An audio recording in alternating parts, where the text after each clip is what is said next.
दिनांक 1 ऑगस्ट सकाळी 6 वाजताच्या अपडेटनुसार सोलापूर जिल्ह्याची वरदायिनी असलेले उजनी धरण पुणे जिल्ह्यात पडलेल्या व सुरू असलेल्या पावसामुळे गतवर्षीच्या तुलनेत झपाट्याने भरत असल्याने उजनीवर अवलंबून असणाऱ्या शेतकरी वर्गात समाधानाचे वातावरण पाहावयास मिळत आहे। आज सकाळी 6 वाजताच्या अपडेटनुसार पुणे जिल्ह्यात घाटमाथ्यावर पाऊस असल्याने व उजनीच्या वरील जवळपास सर्व धरणे भरत असल्याने उजनीत येणारा विसर्ग वाढत आहे। त्यामुळे उजनी यावर्षी गेल्या वर्षीच्या तुलनेत लवकरच 100% होण्याची आशा वाढली आहे।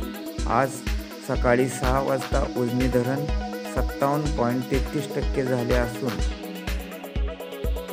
खडकवासला धरणाच्या सांडव्यावरून मोठा नदीपात्रात होणारा विसर्ग 16,247 क्युसेक्स असा स्थिर असून बंड गार्डन येथून होणारा विसर्ग 40,300 क्युसेक्स करण्यात येत आहे।